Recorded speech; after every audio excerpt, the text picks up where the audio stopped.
हा लढा पुढे नेऊ आणि गरज पडल्यावर गोरमाटी समाजाला आपल्याला सांगायची गरज म्हणून मी आपले बराच वेळ झाला बसणार, जास्त बोलायचं नाही. प्रत्येक मोर्चात प्रत्येक संघर्षात मी तुमच्या सोबत. या बीड जिल्ह्याच्या वाडी वस्ती तंडाच्या विकासामध्ये मी आपल्या सर्वांच्या सोबत. इथं आलेल्या अर्ध्या लोकांना मी नावाने ओळखू शकतो, एवढा आपला घरोबा आहे. खरं का नाही?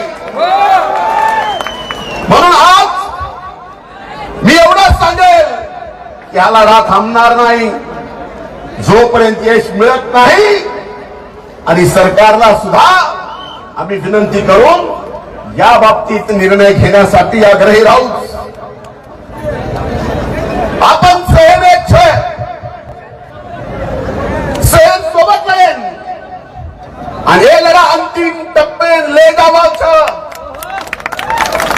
सदैव मैं तुम्हारे सोबत छू.